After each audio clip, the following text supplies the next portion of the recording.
Hey y'all, it's Necey Dixon. Welcome back to my YouTube channel. If you are new here, welcome. If you are returning, y'all, welcome back. Okay, it's time to get into Ready to Love for the pregame. Y'all know how it goes. We're gonna pregame on Ready to Love, which happened to be a little entertaining this week, y'all. I got some good screenshots, and I'm like, yes, I'm so ready. We were supposed to go live 15 minutes ago, but I wanted to make sure I had my screenshots from this past episode because y'all tell me if I was the only one who noticed the way the way Aisha bent her back over to lay down on that massage table for Dante. She was trying to let him know what it looked like. I was like, girl, it didn't take all that, okay? And then we're going to get into, my shows are mixed up, Love and Marriage Huntsville, okay? Love and Marriage Huntsville was another good part 2 reunion. However, that momentum that we saw in the first part of the reunion where we were getting question, answer, we saw them try to pivot, and then Carlos would pivot back and be like, but this is what I asked. I don't feel like we got that in part 2 with Destiny. So something is telling me Carlos probably knows what truly happened with Destiny. And for whatever reason, he's giving her a slight pass. I really feel like he probably doesn't know all the details, but for whatever reason, he's giving her a slight pass. And, I don't too much like to discuss all the rumors I hear, unless it's like Married at First Sight. I don't care about that. And I watch the rumors and stuff, but I don't really like to dig them into my videos too much. But I have been hearing, okay, no disrespect to Destiny and her family, but I have been hearing that it's a potential that she cheated on him and that her son may not be her ex-husband's. That's a rumor. And I have been hearing it for a while.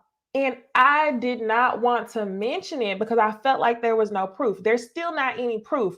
But the way we seen her shucking and jiving and dipping in everything around them questions and the way that she answered them made me feel like it's definitely something going on. And there's definitely a part that she played in this divorce. No duh. But we're going to talk about that, y'all. We are going to talk about Ready to Love. Let me go ahead and say what's up to y'all who are in the chat. Alicia, hey, how are you? Carrie Conversations, thank you for the love. Golden Baby, yes. Notifications are finally on. YouTube is on my side. Y'all, I think it's because I started posting the link to my lives earlier. So I think that's the key. I need to post the link to my lives earlier so that way it can notify y'all, Rachel, and then Tracy, hey y'all, and then Raya. So another thing before we jump into the review, because I know some people be complaining, they be like, the intro was so long. It's always the people on Replay Gang who, they be new here. We don't quite be friends yet. And they be like, your intro was 4 minutes. I don't care. Okay. When I step into a room and I see my friends on live, I got to greet my friends. I got to give them a little bit about the show, tell them what's going on, and then we're going to get into details. So the last thing before somebody new complained, your intro was so long, y'all tell them you don't even go here, for one. For two, the last thing that I was going to mention was that a lot of y'all have been interested in my conversations on documentaries. Okay. Y'all know I'm like obsessed with true crime and any like interesting type of documentary. So I think 2 months ago, I did a review on the Brittany Murphy documentary. So if you haven't seen that review, you can go check that one out. That was my very first one, y'all. It's going to be an improvement. But this week, I am going to review the documentary called Unseen. You can actually find the documentary on YouTube. It's over Anthony Style. I think he was like in Detroit or something. I watched it a while back, took notes, but I'm going to watch it again. And then we're going to come back and we're going to talk about it on Wednesday. So I definitely will have a true crime live book club type thing. So y'all be ready. Look for the link for that. Okay. So with that being said, y'all, I think we can go ahead and hop into the review. We're going to get into Ready to Love. Okay, so y'all, the episode starts out. We see everybody on their way to this retreat. We don't know where they're going, but they're going to like some nice house. Y'all know how they do. We get into pretty much the final, I would say 4 episodes of the show, because this is usually whenever they go on the trip. This is usually always when the drama starts. as well. So we see Cornelius, Camille, and Zadi in the back seat, and they're on their way to this retreat. In Camille's confessional, she's explaining to us who the Brown Girl Squad is. The Brown Girl Squad is Zadia, Camille, and Mumin, or Mumin, however they say her name. But y'all, the click shit to me is so childish. It's so old. I definitely was on some click shit when I was like in middle school.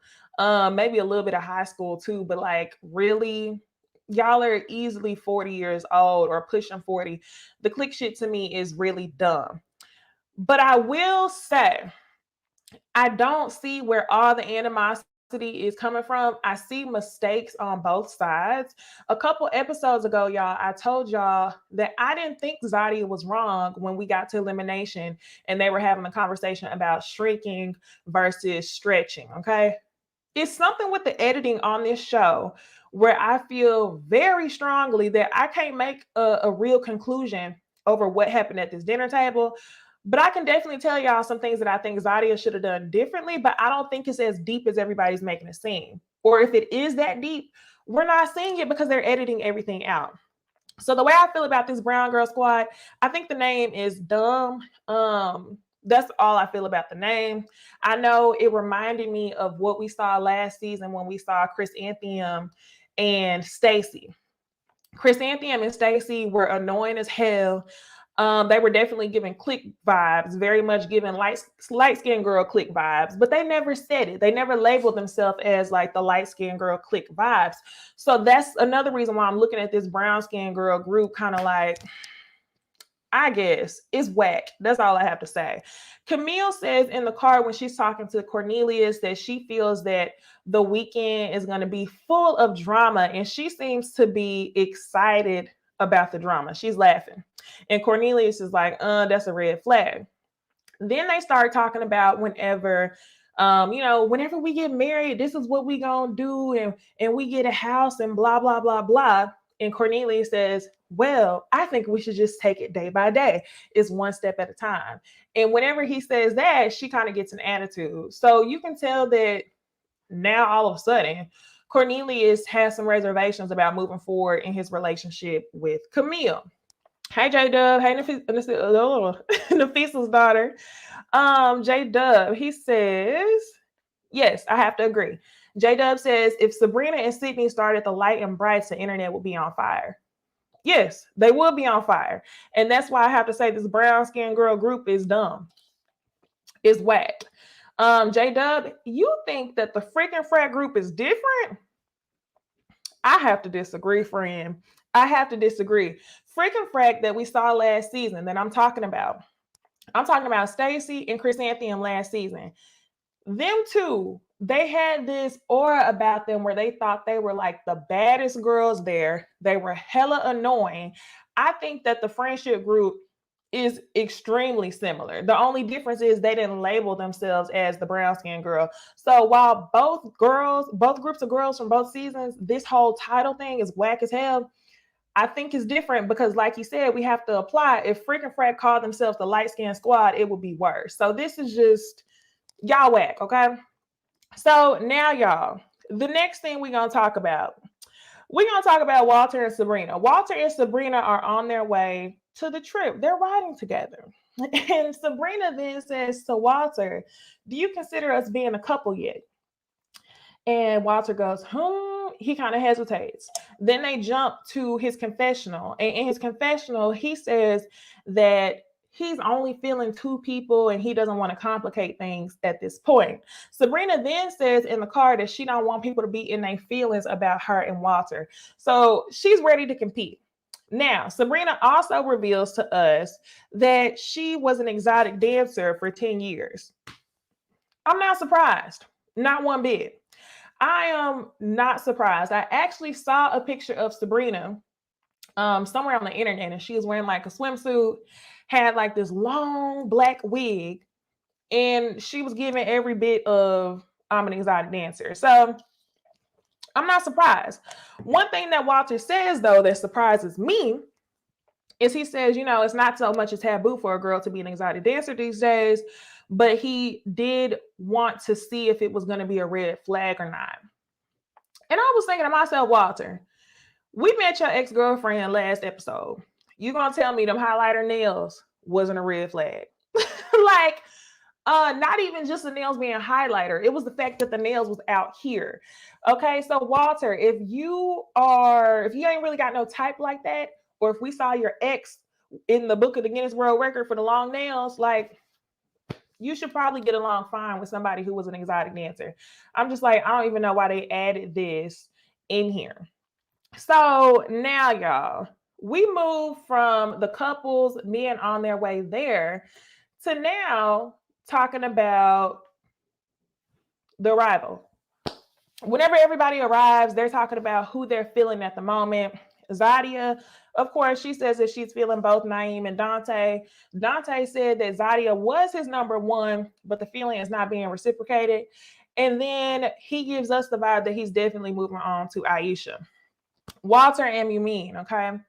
They're sitting down, they're playing music on a piano, and they actually wrote a song together. The song sounded a mess to me, I ain't gonna lie. But maybe that was just them not trying to sing. Because Mumin is a singer. I have not heard any of her music, so I don't know if she could really sing. But this song with Walter was just no. Okay. So while we're talking about Walter and Mumin sitting here on this piano, later on, we see Walter spending time with Sabrina, and they're also sitting on the piano. Mumin walks over into this awkward situation, and she is definitely giving Sabrina eyes. She's giving Walter death stare. It was a competitive moment. It was super awkward, in my opinion. And Walter was kind of looking at her like, "Are you gonna go? Like, are you gonna leave?" And I don't think that that was Walter trying to play her. I think that that was Walter just saying, like, you're crossing boundaries, like, chill out. So, Live Squad, y'all tell me, do y'all think Walter was trying to play Mumin in this scene whenever he was looking at her like, are you going to go? Or do you think that was him just being like, this is awkward. Why are you making this awkward? Okay. So now, y'all, we get a visit from Nephew Tommy. Nephew Tommy tells us that it is the ladies' week and one of the men are going to go home. I got super excited personally because I'm ready for Cornelius to go home. I'm super ready for Cornelius to go home. At this point, I kind of feel like Cornelius is ready to go home, like most definitely. Let me see what y'all talking about in the comments. Carrie says that was Walter's side chick. Even she knew what kind of women he liked. Okay, and this is in reference to the ex-girlfriend from last episode. It had to be, okay? Let me read this comment. Kay says, freaking frack thought they were prettier than everyone else based on their skin color. Camille and Zadia are coming together, in my opinion, from a play of being mean girls, bullies, and insecurities. Kay, I think you summed this up perfectly. Freaking frack never said anything about their skin tone. Okay, so while I feel like they are two of the same situations, I don't think that it was necessary for freaking frack to label themselves as light skinned for it to be just as bad. I think what we're seeing is the exact same thing. So freaking frack gave the energy that they thought they was better than everybody else. And then we see Camille and Zadia teaming up over this brown skin thing, the mean girl, the bully type thing. But we haven't seen any of the mean girl energy over Mumin. Like Mumin hasn't done that. Either way it goes, Kay, I had to highlight this comment because I couldn't agree with you more in this statement right here. Freaking frack from last season definitely was like, I'm better than y'all. We prettier than y'all. Still didn't get nobody in the end.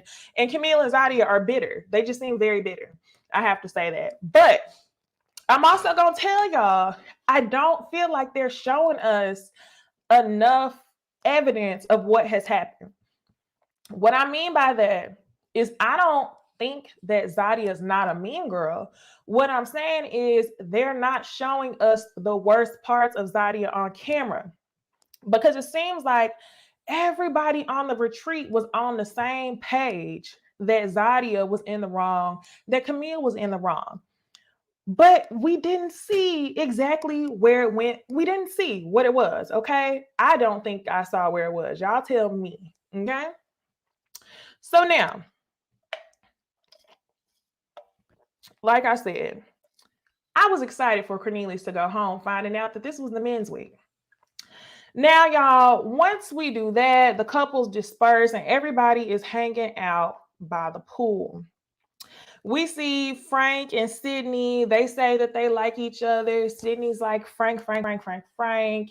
Frank is like, I still like Sydney and I still like Mew Me.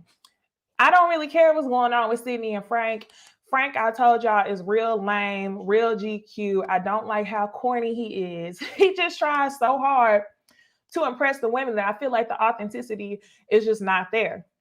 I also feel like Sydney she may be surface level herself, because the only commonality I keep hearing between the two of them is that they both work the nightlife. Y'all probably have the same type of clout in the same circles, and that's why y'all are drawn to each other, because y'all want to be a power couple. Do what you got to do. If you like it, I love it. But with that, I don't feel like they're interesting at all. So while we're also at the pool, we see Zadia and Naeem having a conversation, and Zadia is trying to check his temperature. She's trying to get a feel for, am I your number one? Naeem is basically telling her, we'll see where things go. We get the same exact vibe from Phil and Shiloh. Phil is still out here trying to play the field, and Shiloh really wants an answer. I almost forgot what was going on with Shiloh. I want to know what has happened with Shiloh and Dante. I always felt like they were a stronger couple from the very beginning. And then we kind of just saw them, get closer to other people. We haven't had any explanation as to what truly happened between the two of them. But either way it goes, in this pool scene, Azadi is looking for confirmation from Naeem. She didn't necessarily get the answer she wanted at the time. Shiloh was looking for the same thing. While it's two very similar situations, Naeem is not out here playing the field and talking to everybody. I think Naeem was hesitant to give Zadia the answer that she wanted, because I think that he wants to allow her the time to complete the process. He don't want to overstep his boundaries and lock everything down, because from what we've seen, he's only made a connection with Zadia. So there's no reason for him to hold back unless he's just trying to respect the process.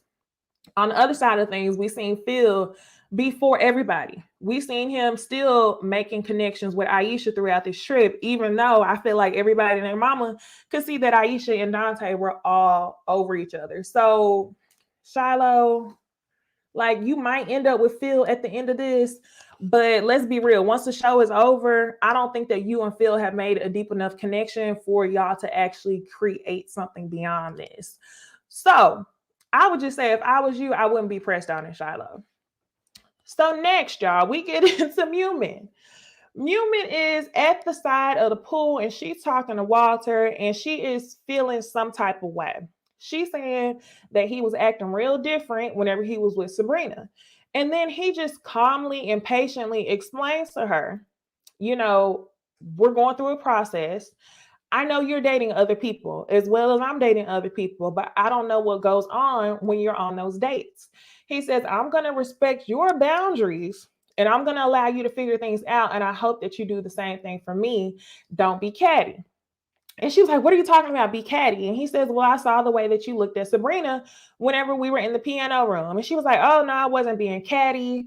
I think that somebody's manipulating you and somebody is making you not trust me. Meanwhile, Sabrina's in the pool, floating around, sunglasses on, probably hearing this entire conversation. Yumin is chewing the fuck out of these chips because she's upset. Honestly, y'all, I think Mumin was overreacting. I think Mumin is feeling the pressure. It's just quite interesting because we saw her on this double date last week with Frank and Sydney. And when it came to competing for a man, she showed us that she was competitive as hell. She didn't break a sweat. She was sitting on that date with Frank and Sydney. And she was just, oh, he's so great. He's this, he's that. She was giving debatable answers, trying to win brownie points. But when you see her in this situation with Sabrina and Walter, it's like her insecurities are getting the best of her. And she's not believing what he's saying.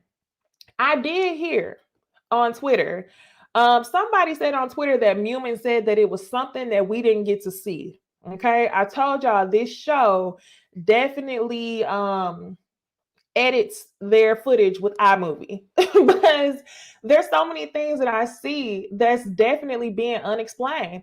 I'm wondering, like, where is this manipulation coming from, Yumin? Is it something that she made up? I don't know. I don't know if it's something that she made up or if it was something that actually happened. So anyway, while Walter is trying to be patient with her, y'all tell me, okay? Like I said, is Walter trying to be a playboy or is Walter being honest? I feel like he is.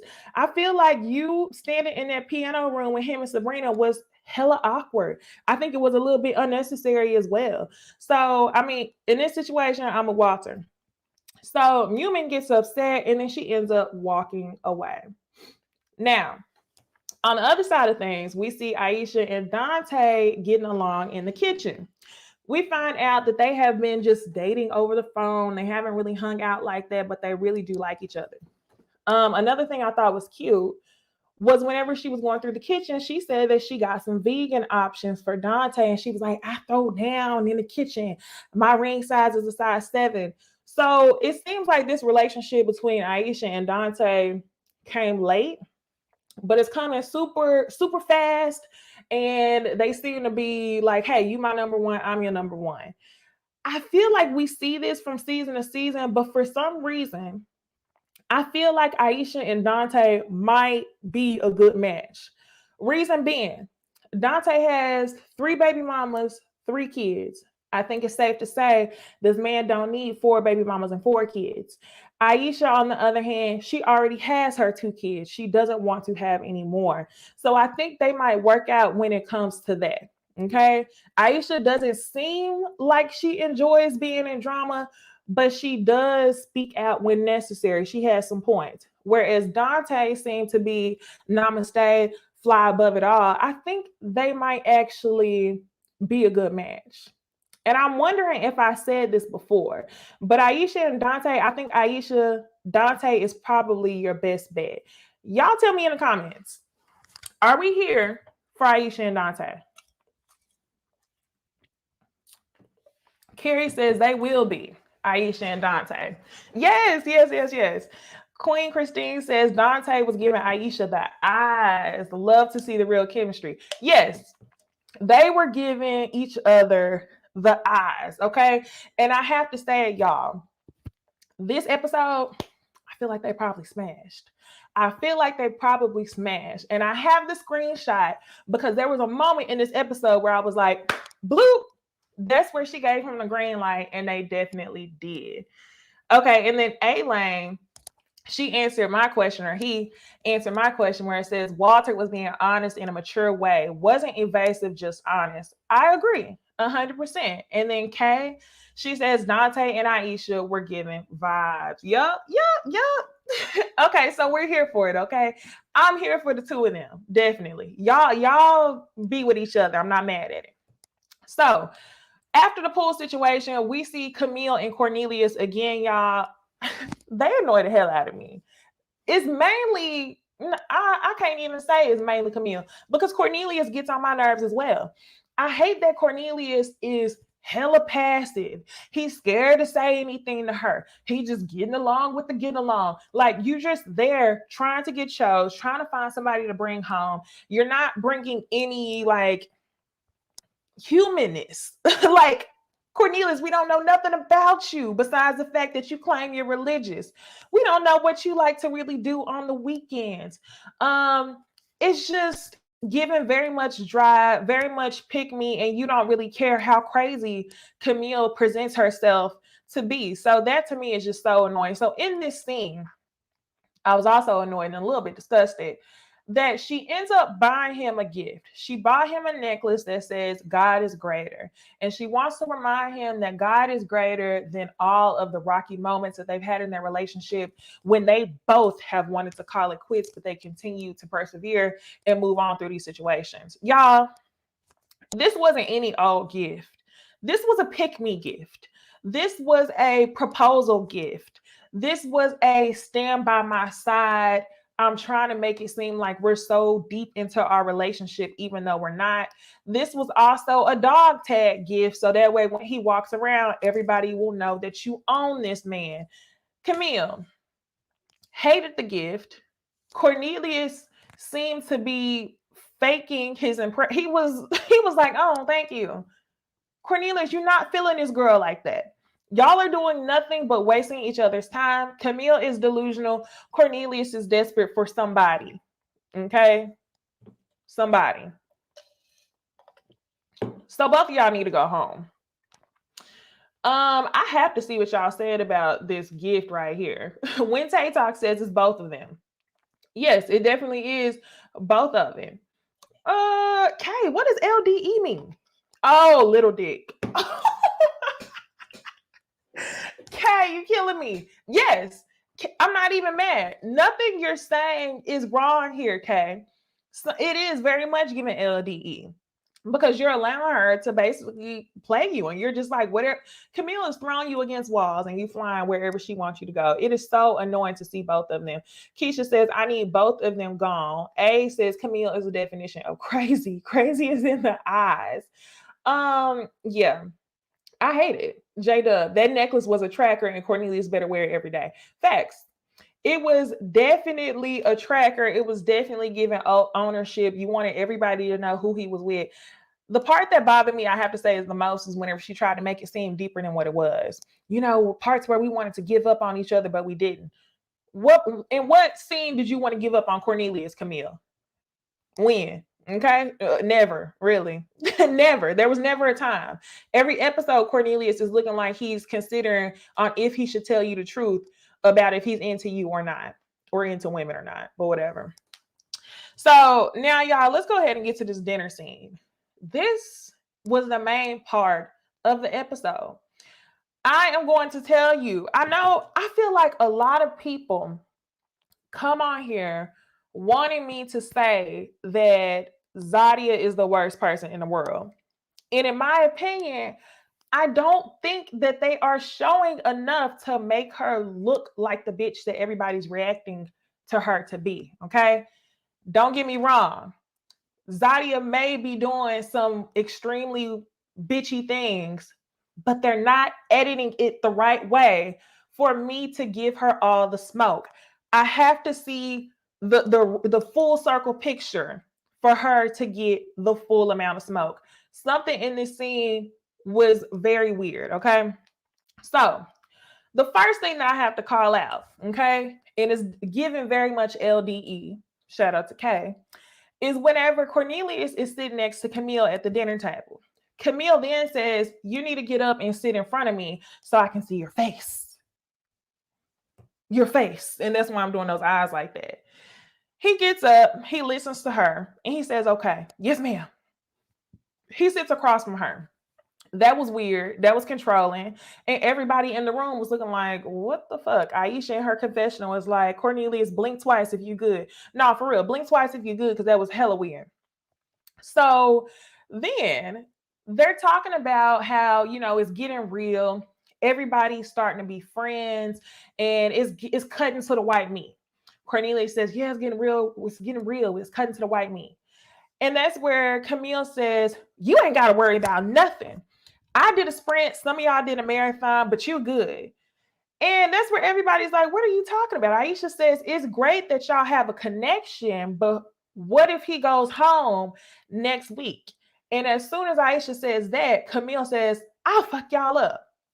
This was the scene that I thought Camille was the most inappropriate between her and Zadia in this scene. I don't feel like it was a battle from what we've seen on camera between Zadia and Aisha. It very much should have been an argument between Aisha and Camille's crazy ass, because Camille should have got cussed out by saying, I'll F you up. That was the threat there. I don't understand why the word haterish was so triggering, but Camille saying I'll F you up wasn't the trigger. Something's not adding up. It's not a seamless edit. I have to say that. So anyway, Zadia says, well, what you just said sounds real haterish.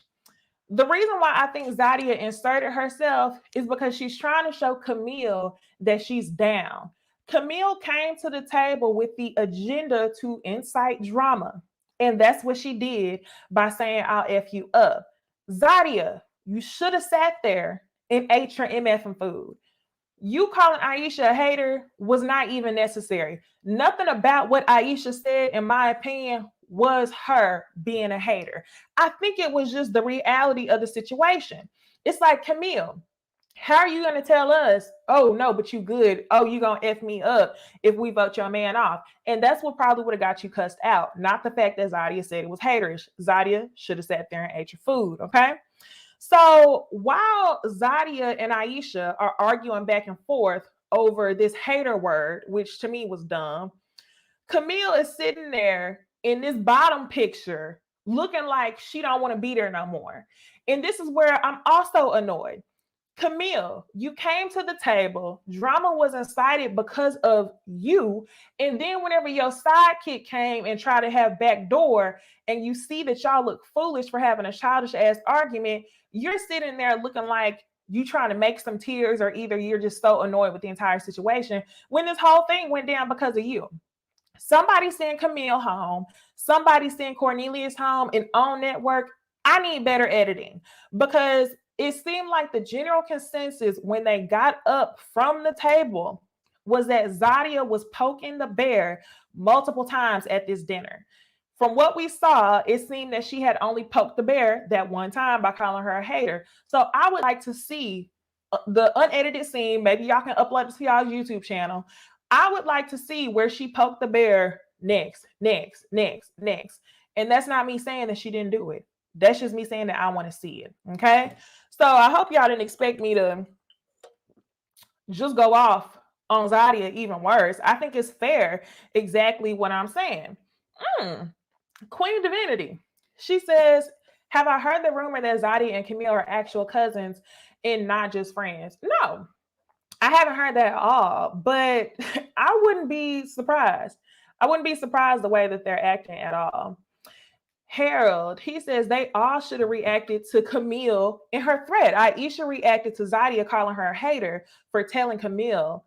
Wait, hold on. Aisha reacted to Zadia calling her a hater for telling Camille that it was jacked up to say that she'll F them up if they send Cornelius home. Yes.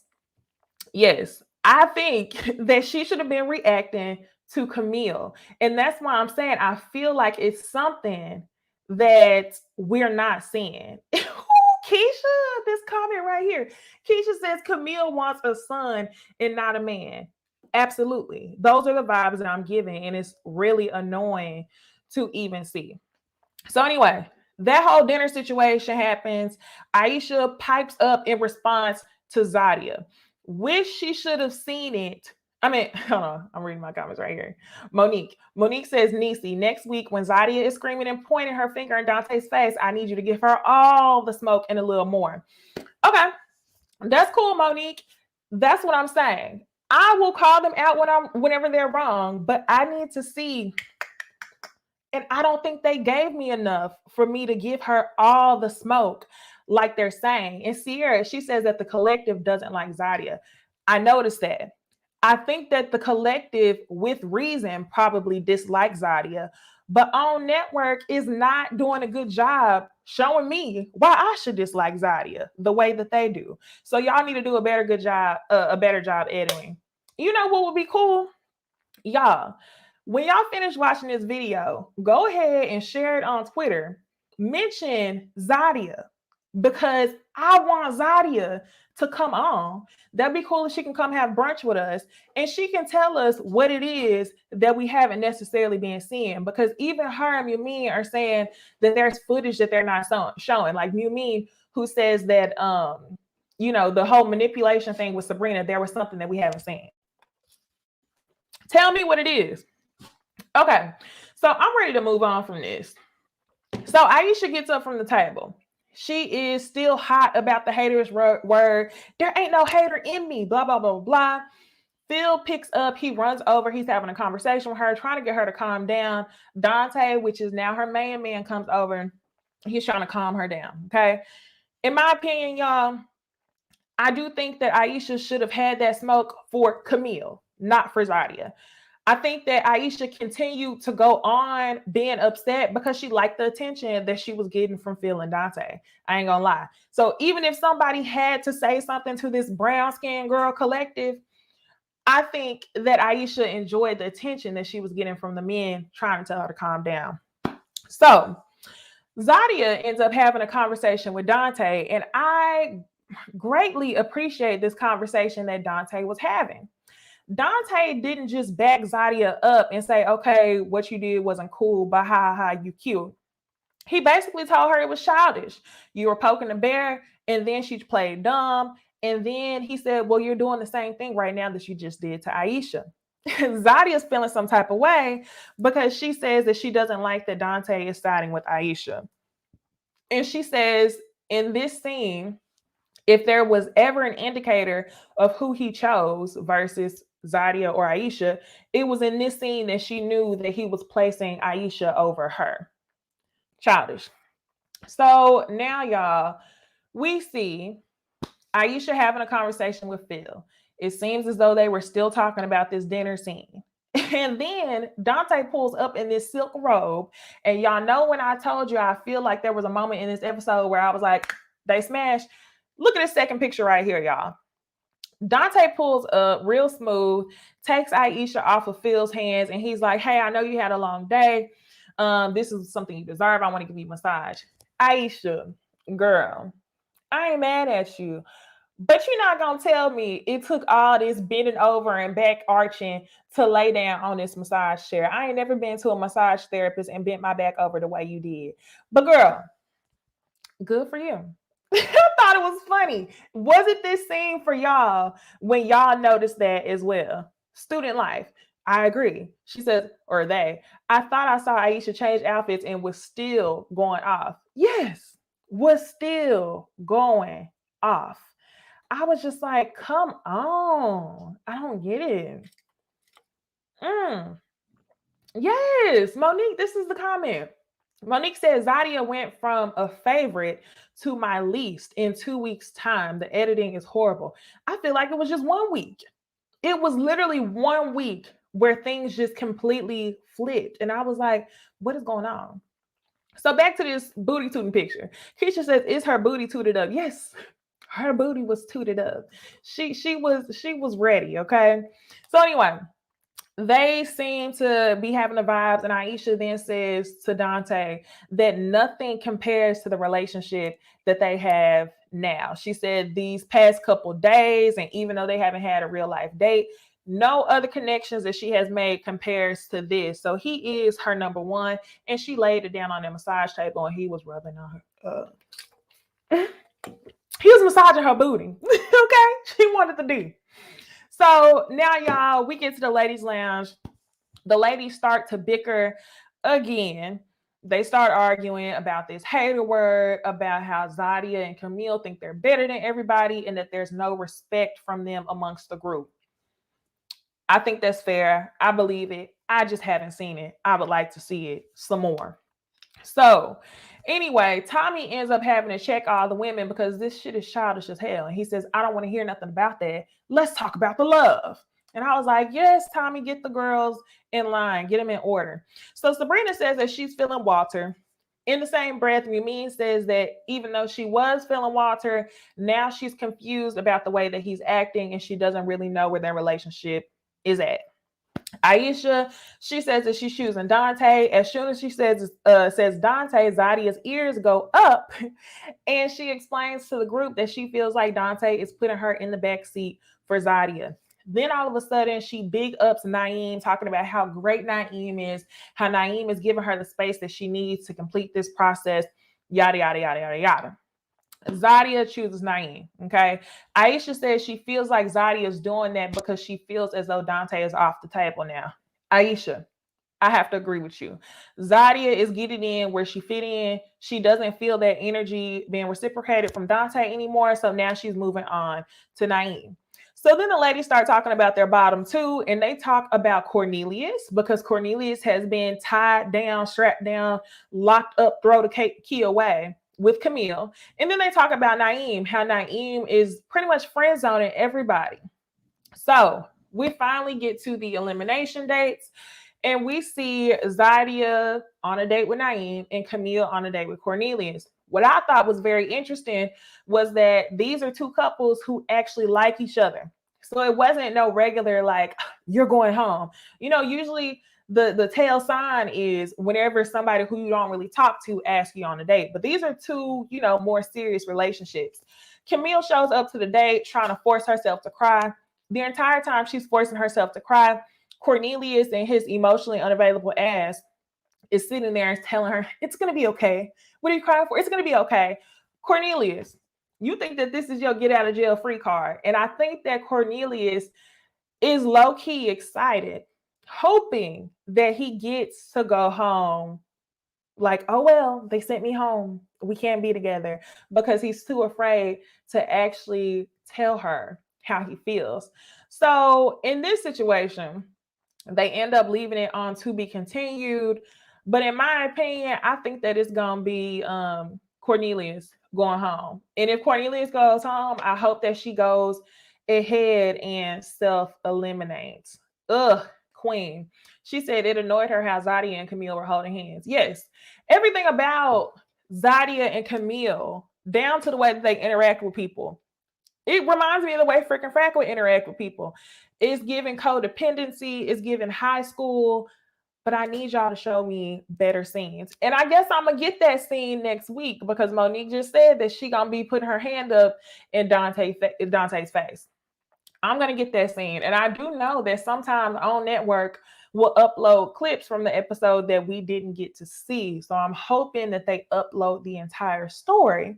And if they don't, Zadia, not Camille, Zadia, you can come on, you can talk to me, you can talk to the Ladies First panel and tell us what we didn't get to see. I would love to see it.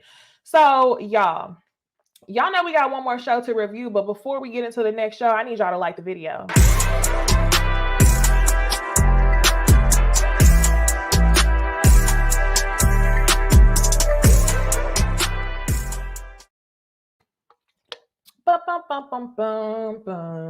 Okay, 121 people in the chat. I need y'all to like the video. Y'all killing me with these guys. Ooh, Kay says, I think it's going to be a double elimination, even though she likes Naeem. Ooh, girl, if it's a double elimination, I ain't going to be mad at it. Zadia and Camille can both go home. All right, so let me go ahead and change the picture. Boom. We are getting to Love and Marriage Huntsville, 43 minutes and 18 seconds. Timestamp. Last week, y'all, the episode left off on Carlos asking Martell, if you were not with Mel, or if you had met your baby mama before you married Mel, would you be married to her instead? And in my opinion, I told y'all that Martell was looking as though he wanted to say yes to get under her skin, but he didn't.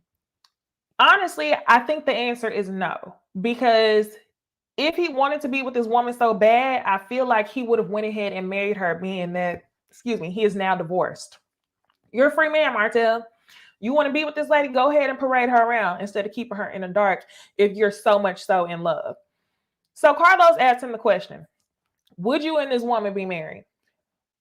It was a long period of awkward silence.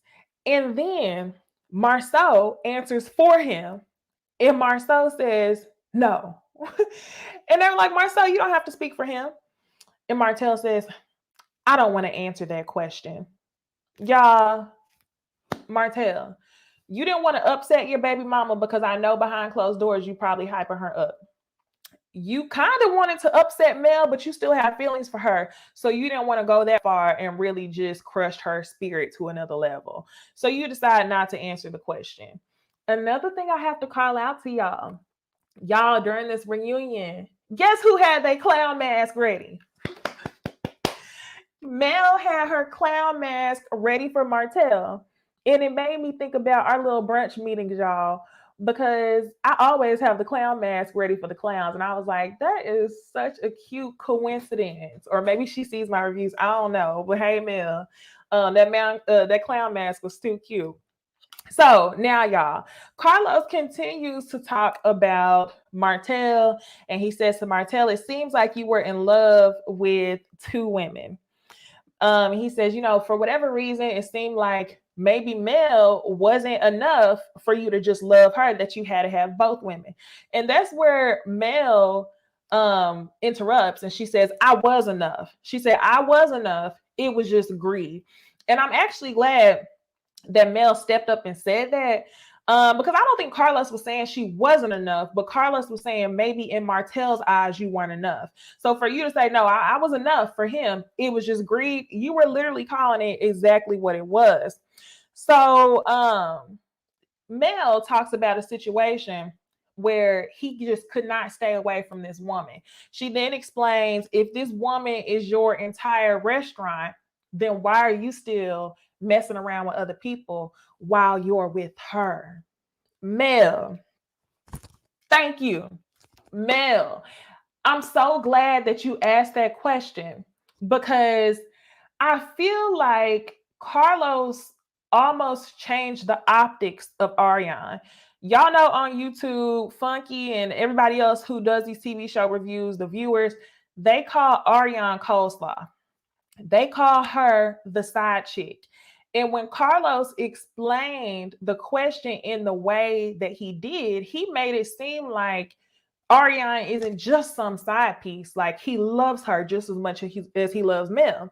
But Mel was like, nah, let me go ahead and check that, because he's still messing around with other women. So I'm glad that you brought that up.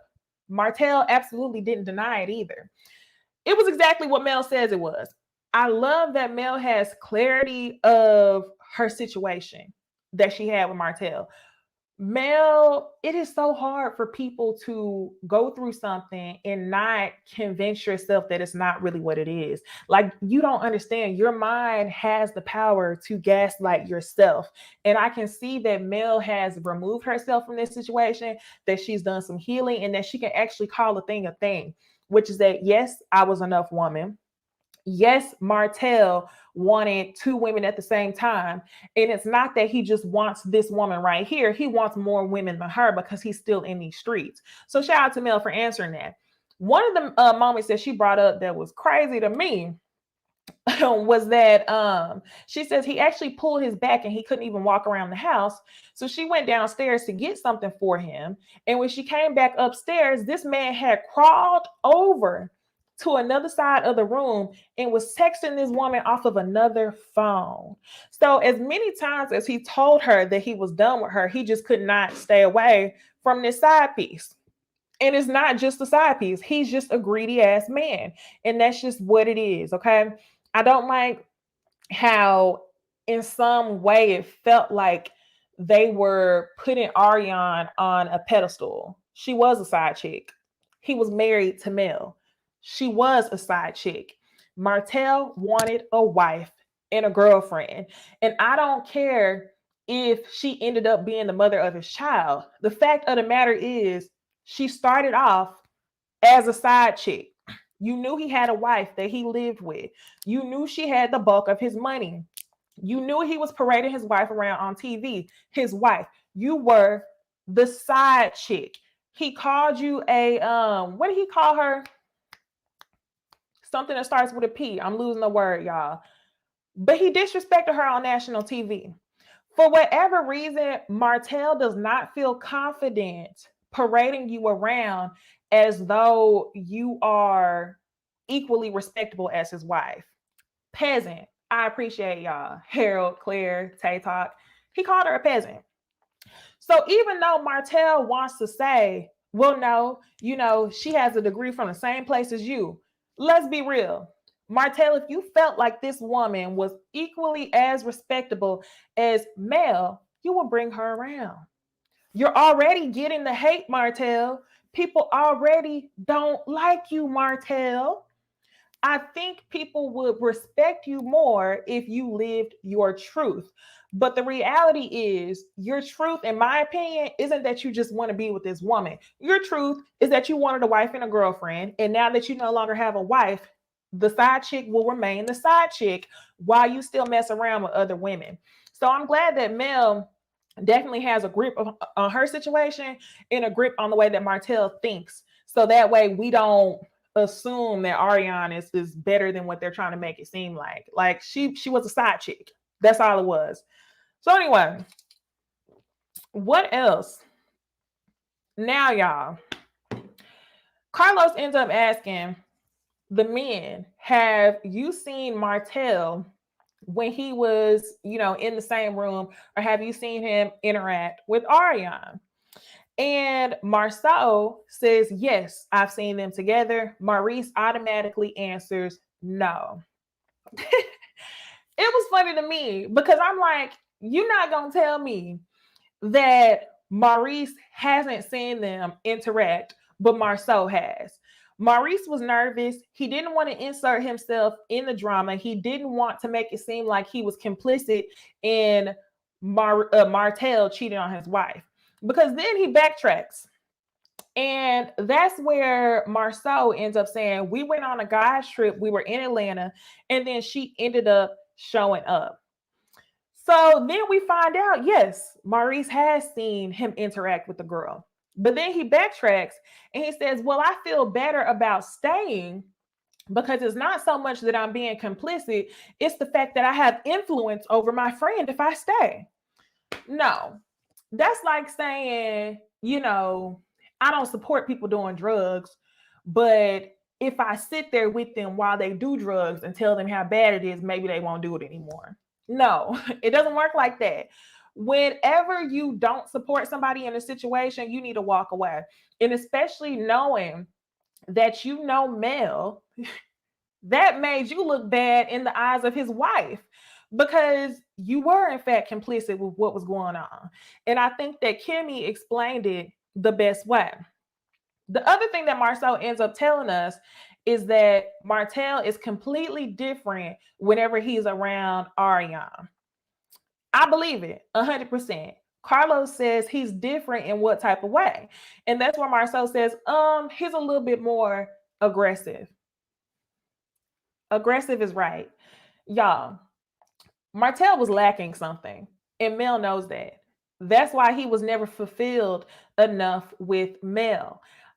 I honestly feel like the more successful that Mel had gotten in their relationship, he started seeing it as competition, and the less attracted to her he was. He's sexist. That's how he thinks. He's the one who told us that no man likes a mouthy woman. I think that as Mel continued to evolve, I'm sure once the cameras came and she evolved even more faster, he drew a connection to Ariane. And that's probably why he's more aggressive with her, because he feels more like a man, because she's probably less successful than Mel. I don't care where she got her degree from, because Martell sat there and said, no, she got her degree from the same place as you. I don't care. There's plenty of people who go to college and get degrees in political science and things that you can't really find immediate jobs for. Okay, for all we know, Ariane might have went there and got a dance degree, but I may be wrong. Y'all tell me if I'm wrong. I heard that Ariane was actually working in a restaurant or a bar, a sports bar, probably Hooters or something of that sort, that Martell used to go to, and that's how you met her. So regardless of where she got her degree from, her and Mel are not doing the same things in life. And that's probably why you feel a little bit more comfortable being aggressive with her, because you feel more like a man. So I definitely see that. So anyway, like I said, Honda versus Rolls Royce. Martell says now he doesn't want anybody to disrespect her because she's the mother of one of his children. Keep that same energy. So then we go on break, and Mel is ready to cry. Mel is saying that why are we making her relevant? Here, what we saying? Nafisa, she says Martell got his degree from the same college and still ain't got no builder's license. That part. Kirby says that she's a nurse, she thinks, according to Dineva. Okay, Sierra says she's a nurse. Okay, so they have been together for, and I'm gonna say be together because they basically in a relationship, even though she started out as a side chick. They've been together for years at this point. So maybe she was working at the bar while she was getting her degree. I don't know what was going on. Maybe she's a nurse. But either way, I'm not gonna call these two women equal. So now, y'all, we get ready to go on a break. Mel is sitting there ready to cry. She's saying, why are we making her relevant? We go into Mel's dressing room and we see like pictures, a collage of pictures, and Mel says, "This is why." These are all the pictures that Martell has sent her over the past year. And if you look at the actual collage, there's pictures of them as a family, old pictures from back in the day, basically pictures and memories that Martell was sending her because he wanted his family back.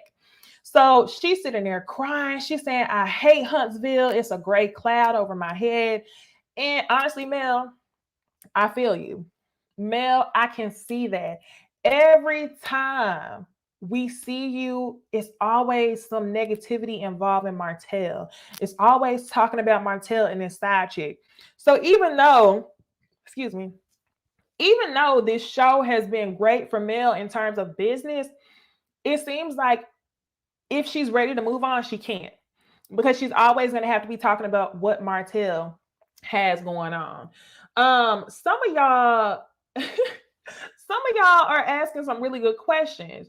Okay, so when Tay talk, she says nobody has found any nursing license. She probably couldn't pass the test, like Martell can't.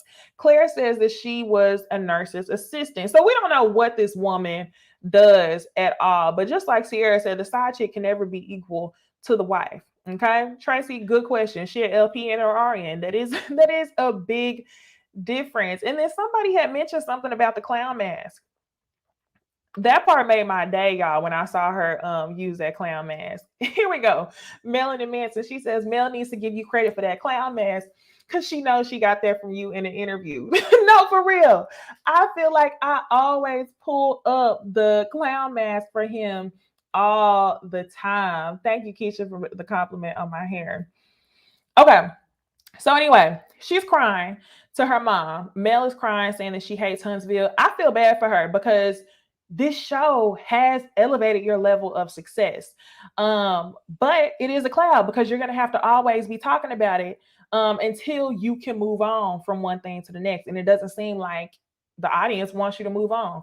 I can tell you this, Mel, I'm ready for you to move on.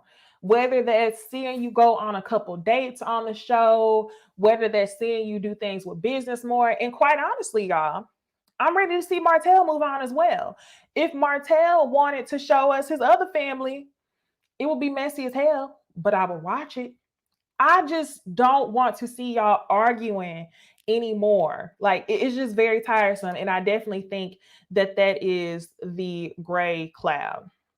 Okay, so she's crying to her mom. Her mom tells her that you may need to go ahead and file for primary custody. That's where Mel says that they're not going to give her primary custody because she has to prove that, you know, he's unfit. And I guess she can't prove that. So I don't know. Did y'all notice how her mom says your priority should be to make sure that the kids are in a protected, healthy environment? So that makes me wonder. We see the way that Martell argues with her. We've seen the 5011 pictures that he sent her over the past year. So I wonder how bad it gets when the cameras aren't around for her mom to say, you just need to make sure that your kids are protected. But then for Mel to turn around and say she can't prove it, I'm like, is there something going on that we don't know about? Is Martell physically or verbally abusive and it's something that you can't prove to us? Either way, I'm concerned for you. I feel like those tears are real. I know they are. And I hope you do what you got to do. If this means Mel, if this means you leaving the show and starting your own show in Atlanta, I would love to see it. But I don't think she can leave. I don't think she can take the kids because she don't have full custody. But whatever. I don't know how those things work. So now, y'all, let's go ahead and get into Destiny. Destiny, y'all, she actually looked super cute. She had on like a really cute wine colored lipstick, real cute wine colored dress. The body was out and the waist was snatched, booty said, and then she had a slit in the dress. She looked real cute, but she gave nothing. She gave nothing. We still have no answers. Carlos was not Carlos was allowing her to pivot in ways that we didn't see him allow people to pivot in part one. So Carlos asked her when she comes to the stage, what happened? Destiny's excuse is that, you know, things changed. They were together for 5.5 years before they got married. They made it to a year and a half in their marriage.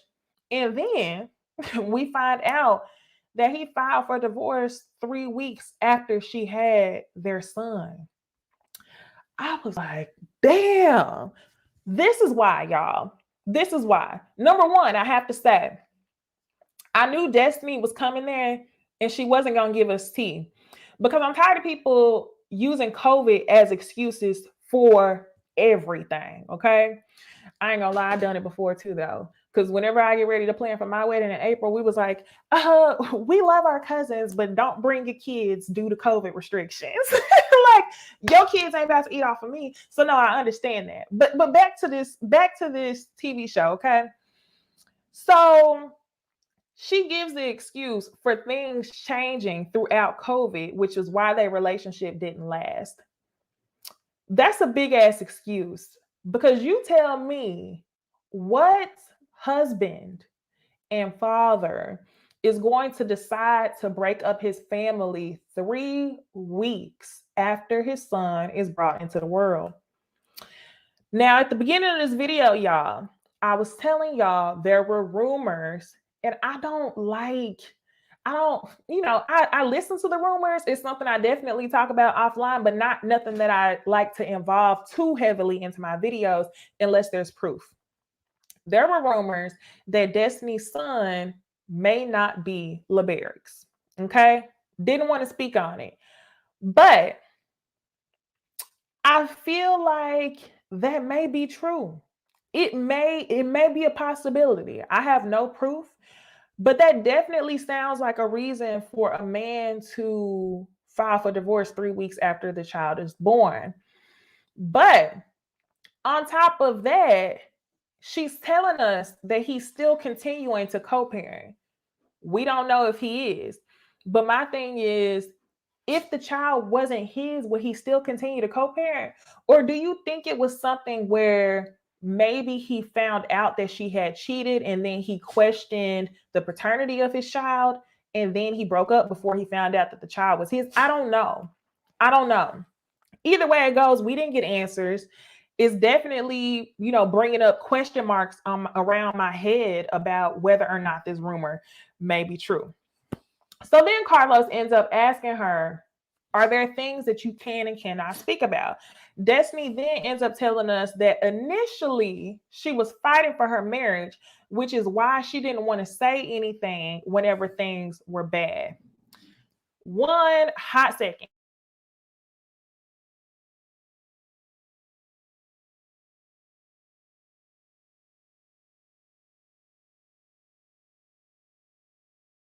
Okay, I'm back.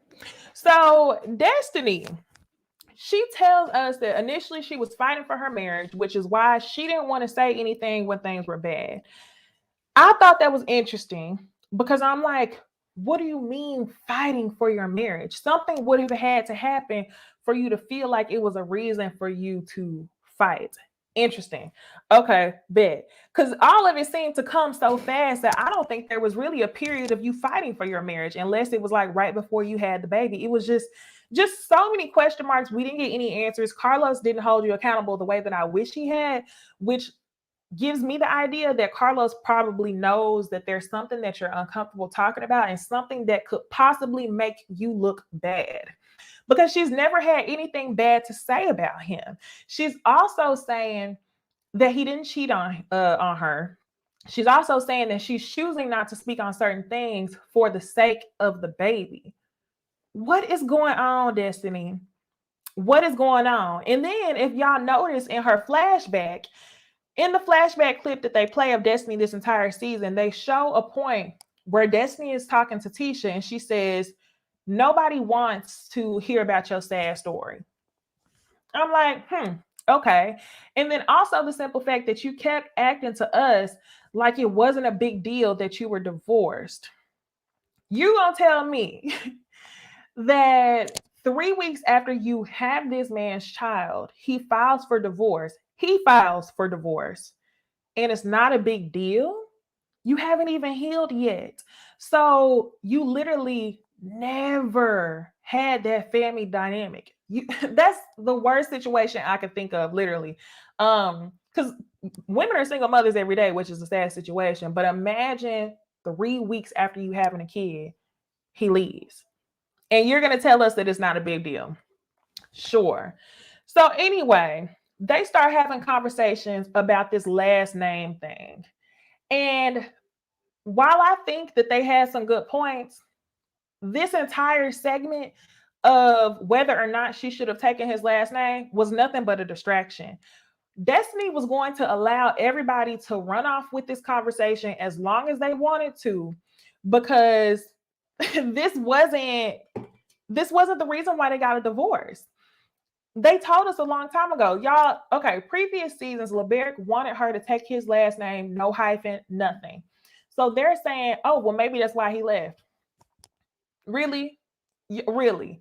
Destiny saying that they had conversation before they even got married that she would hyphenate her name. So I don't think that this was the end of their marriage. Destiny ended up saying that that wasn't the reason for the end of their marriage, but she only ended up saying it 10 minutes after she let everybody rant about this whole last name situation. And that's because you don't want to tell us what the truth is.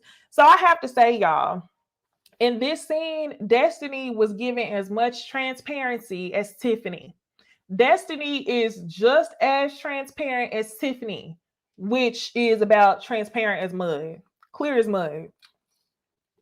Both of y'all are one and the same. So they still co-parent, yada, yada, yada. So, okay, let's move on. We find out nothing from Destiny. Okay. If y'all haven't watched Reunion yet, you don't need to. Just, I'm telling you what's going on right now in part 2. Nothing. Destiny didn't tell us a thing. So the Whitlows come out on stage. Shout out to giving you the real tea. He said that Tiffany was looking like Mother of the Bride realness, and she absolutely was. She was looking like Mother of the Bride. Her makeup was pretty though. And they showed the flashbacks of all of the mess that happened this past season. Then Carlos ends up asking Tiffany how social media has been treating her. People were calling her messy, trifling, rude. Facts. I did. Okay. And I'll say it again. She was messy, trifling, and rude. And that's where Tiffany says, I'm surprised I didn't jump off a bridge. And that answer to me was a Karen-like answer. I think you wanted us to feel bad for you. I know there are some people on social media who definitely goes OD. So I know people probably were saying crazy things to you, but what did you expect, Tiffany?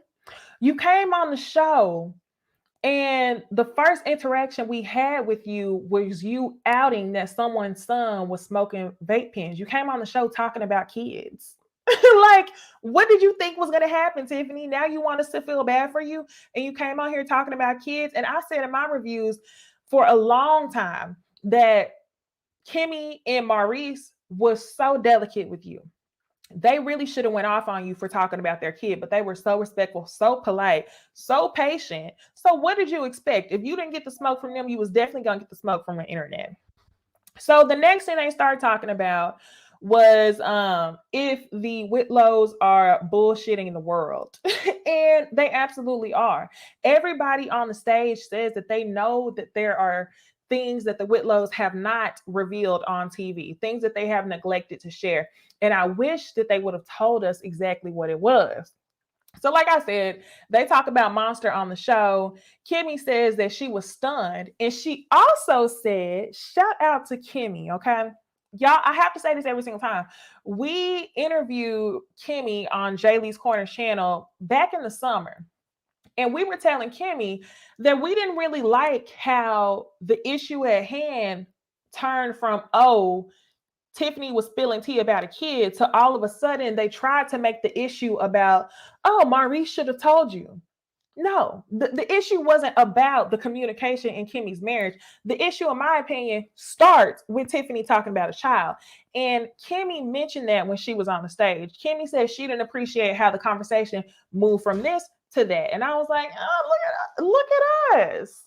We were on the same page here. I really feel like they filmed this reunion right around the time we were talking to Kimmy and Mel. So anyway, she also brings up how Louis, he acts like everything is all good. They're apologizing. And then they backpedal and they show the scene where Louis is saying to Tiffany, well, he lucky that this, and this didn't happen. Oh, really? Where was all that smoke when they approached you on talking about their kid? So that's where Louis all of a sudden, Louis and Tiffany are one and the same.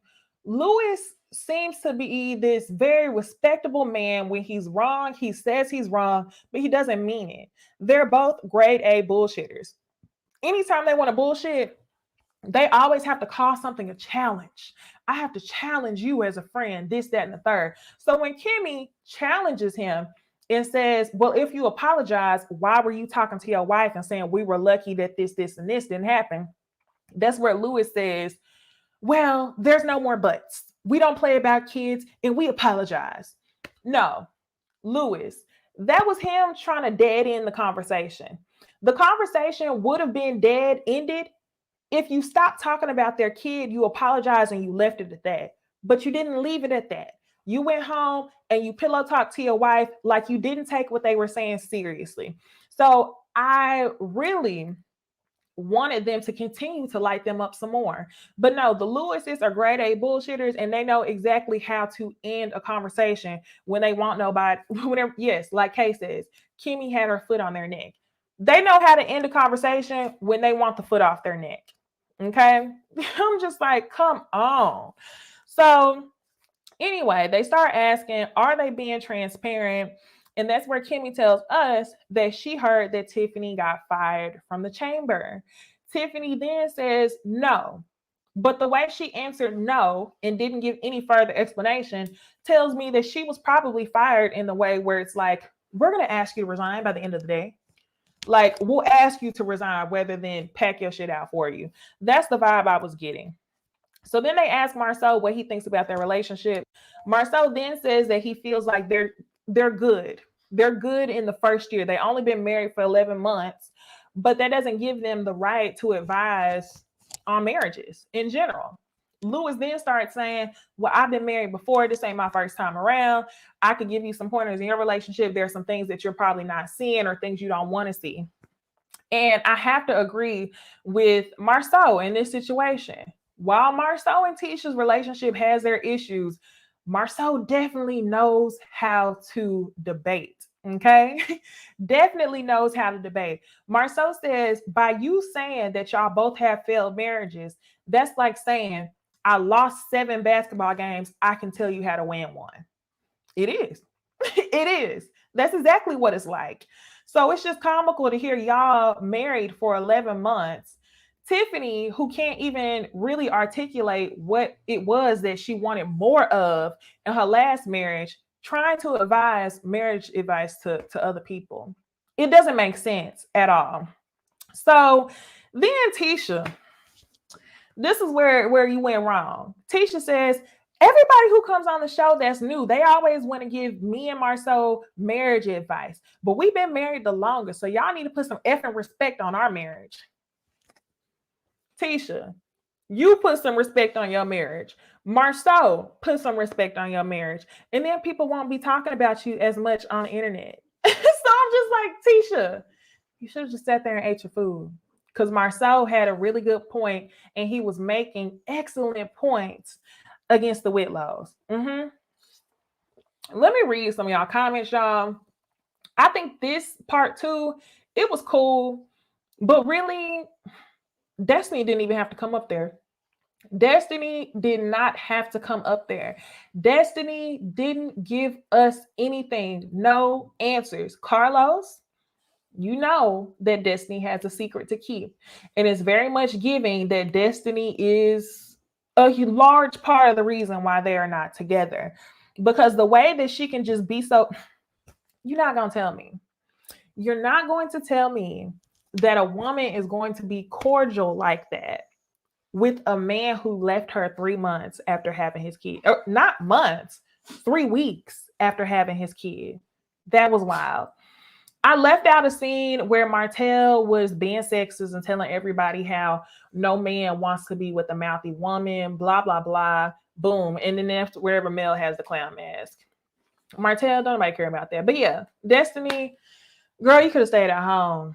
You could have stayed at home. You look beautiful though. Okay, so let's see. What y'all talking about?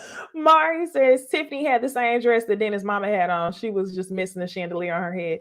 Facts, okay? If y'all want to talk about Portia's family reunion, I will be back tomorrow for us to discuss Portia's family reunion.